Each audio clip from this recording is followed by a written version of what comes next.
version complète de cette vidéo est disponible exclusivement sur Patreon pour les validés qui soutiennent la chaîne. Patreon.com/Ovela. Bonjour les validés, on dit quoi? Bienvenue sur Ovela, c'est comment? J'espère que vous allez bien. Alors, aujourd'hui, j'ai décidé de réagir à la vidéo de Masqué, qui n'est plus masqué, et qui se nomme Que signifient ces tubes de l'été? Yes, je me l'étais mise sous le coude pour y réagir, parce que généralement, je regarde les vidéos de Masqué de mon côté, sur mon canapé. Cependant, cette fois-ci, je ne sais pas pourquoi, je me suis dit, tu sais quoi, on va y réagir. Ça sera la vidéo d'un des jeudis. Voilà. Mais avant cela, bien évidemment, je vais lire les commentaires que vous avez laissés sous la réaction du jeudi de la semaine passée. Et c'était la réaction du très grand stand-up de Fabrice Eboué que j'ai vraiment apprécié. Et je dois remercier le validé Loteux, parce qu'il m'a sauvé la vie en quelque sorte. Bon, j'exagère. Mais il m'a dit, je ne sais pas comment il a su que j'allais réagir à cette vidéo de Masqué. Mais il m'a dit, si jamais tu comptes réagir à la vidéo de Masqué, comme quoi les validés commencent à me connaître, il m'a dit, s'il te plaît, skip à 4,42 parce que il y a des spoils d'SNK, aka l'attaque des titans. Et vu que je suis en train d'y réagir, j'ai pas envie d'être spoilé. Donc merci à toi, Loteux. Donc on va débuter à 4,42. Voilà. Bon, bah avant de débuter, comme d'habitude, sachez que vous pouvez me follow sur Instagram @musicgamenews, car c'est là-bas que vous devriez me donner vos suggestions avec les liens.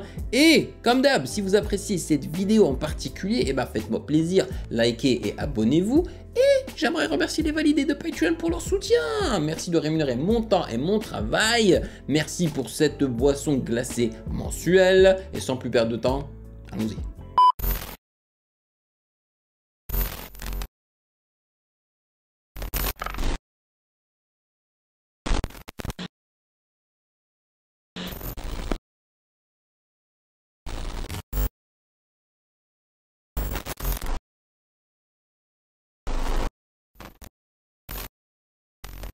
Alors les gars, là on est dehors, il fait beau, il fait chaud, je suis content. J'ai voulu Veski, Twitter, Internet, tous ces trucs là parce que ça me casse les couilles et je marche beaucoup en ce moment. Le problème c'est que je pense que les réseaux sociaux ont dépassé la réalité et qu'ils sont en train de se manifester dans la vraie vie. Je veux vivre en démocratie, ok? C'est pas fini.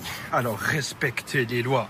Article 1, la destruction et la dégradation. Il a même pas fini le truc, il a juste mis l'intitulé. Sauf en cas de non-respect de la démocratie. Arrêtez de m'écrire dessus la palissade. Fait Gaza, toujours. Et je pense que là, il faut juste ajouter ici un menu dans mon profil. Et je pense qu'on est bon. Donc voilà, moi qui voulais éviter Internet et toutes ces conneries, au final, je me retrouve avec Twitter sur le mur. S'il vous plaît, humanité, faisons quelque chose, par pitié. Mais en vrai, c'est pas ça que je voulais vous montrer. Parce que en faisant un tour dans le quartier, je suis tombé sur un autre truc intéressant d'ailleurs, qui est en rapport avec la vidéo. C'est ça que je voulais vous montrer. Et ça a déclenché quelque chose dans mon cerveau. Makeba. Makeba de Jane. Quel hit, ouais. Incroyable son. Top 3 dans ma tier list des White Girl Hits. Vous retrouvez juste ici. Mais avec la voix aiguë là. Concernant ce son, j'ai une question à poser à mes geeks sur les frérots. On est tous d'accord que Makeba, il était dans un FIFA. Moi, je suis pas fou. Voilà, je crois. Vous pouvez m'aider sur ça. C'est possible, ouais. Et si jamais parmi vous, il y a quelqu'un qui travaille à la préfecture de Bobigny et qui peut accélérer mon dossier, DM-moi, frérot, s'il te plaît. Revenons à nos moutons. Makeba de Jane. En bon raciste que je suis, je pensais vraiment que Makebella, c'était une chanson en italien. Eh ben non, je me suis trompé. Comme quoi, on peut être raciste et se tromper. N'importe quoi.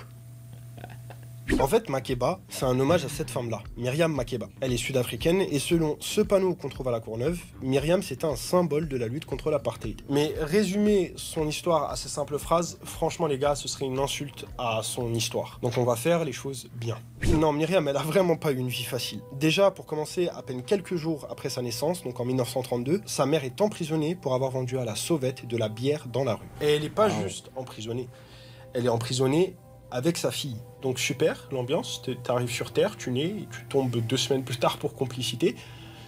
C'est une dinguerie. Plus tard, elle se retrouvera seule avec son père le temps que sa mère purge sa peine. Et comme un malheur n'arrive généralement pas seul, ce dernier va malheureusement décéder alors qu'elle n'a que 6 ans. Donc la survie, c'est un truc qu'elle va devoir apprendre.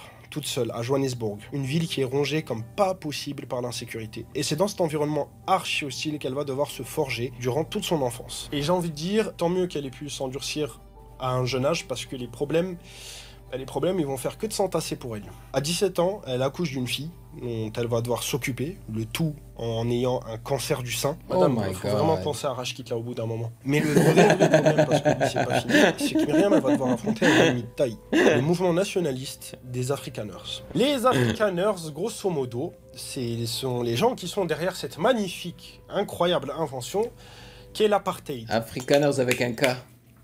Ma colère monte. Et selon ces gens-là, le racisme, c'est pas de la haine. C'est avant tout, je cite, un outil d'harmonisation sociale afin d'assurer l'ordre et la sécurité au sein du pays. Ils ont présenté le racisme comme Steve Jobs a présenté son iPhone. Je n'ai jamais vu ça de ma vie. Promis, juste après ça, je deviens sérieux, mais l'excuse de « on n'est pas raciste, on veut juste une bonne direction artistique ». Ah, je m'y attendais pas du tout. Heureusement qu'il y a énormément de Sud-Africains qui vont se donner corps et âme pour se battre afin d'avoir leur liberté. Et le truc, c'est que dans ce genre de contexte, toute arme est utile au front. Et Myriam, elle, ses armes, c'est la musique et la danse. Elle est très très forte, extrêmement douée. Ses sons résonnent dans toute l'Afrique du Sud. Mais le truc qu'il faut pas négliger, c'est surtout l'aspect danse chez Myriam. Parce que c'est très précisément ça qui va lui donner son plus gros tube. Un tube qu'on connaît tous de tête, mais dont le sens nous a complètement échappé. Avec Pata Pata, la carrière de Myriam, elle va complètement décoller. Grâce à ce tube, elle va littéralement faire le tour du monde et enfin voir quelque chose d'autre que la ségrégation et le racisme. Avant d'aller plus loin, il faut qu'on sache ce que ça veut dire.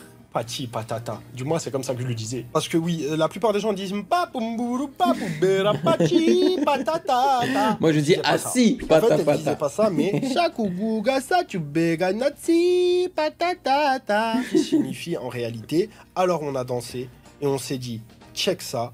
C'est le pata pata. Et le pata pata, c'est une danse qui est née dans les ghettos de Johannesburg. Donc déjà, ça c'est bon, on a enfin l'info, on peut passer à autre chose. Même si le hit pata pata est un hit très léger et qu'il n'a pas vraiment de message politique, Myriam Makeba, elle va pas pour autant en oublier sa mission. Elle va profiter de sa nouvelle notoriété pour complètement allumer le régime ségrégationniste sud-africain. Et dès qu'on lui donne la parole, elle est sans pitié avec ses oppresseurs. Grâce à Pata Pata, elle va tellement gravir les échelons qu'elle va même réussir à avoir une audition au sein des Nations Unies. Malheureusement, ça va lui valoir d'être exilée de son propre pays pendant plus de 30 ans. Elle va être complètement interdite d'y aller. Mais heureusement, Myriam, elle n'est pas seule dans son combat. Elle va être accueillie un peu partout dans le monde. Et il y a plusieurs pays, et surtout des pays africains, qui vont tout simplement lui proposer de prendre la nationalité histoire de la défendre. Bah ouais. Et ça, son soutien, leur soutien. Et cet accueil qu'elle reçoit en tant qu'exilée un peu partout dans le continent, ça va lui ouvrir les yeux sur le monde et surtout elle va comprendre qu'elle n'est pas juste une Sud-Africaine, mais une Africaine tout court. D'où le surnom légendaire qu'on lui donnera, celui de Mama Africa. Malheureusement, notre Mama Africa, ça m'a donné des frissons là. Un arrêt cardiaque en 2008 après une performance sur Pata Pata. Ironie ou happy ending, ça on s'en fout. Myriam Makeba, ça reste une si ce n'est l'une des artistes féminines les plus importantes de l'histoire. Et même si ces chansons elles étaient très légères et qu'elles n'étaient pas politiques, ces tubes-là en question lui ont permis d'atteindre les sommets sur la chaîne algérienne du monde entier. Et le truc de fou dans cette histoire-là, c'est que le vrai prénom de Myriam, c'est pas Myriam. Myriam, c'est son nom d'artiste. Parce que le vrai prénom de Myriam Makeba, c'était Zenzile, qui est le diminutif de Ouzenzile et qui signifie « tu ne peux t'en prendre qu'à toi-même ». Et franchement, porter un nom pareil avec toutes les épreuves qu'elle a dû vivre dans sa vie, franchement, respect. Moi qui croyais qu'il n'y avait que les Congolais qui étaient capables de s'appeler Bien fait pour toi, là je suis sous le choc.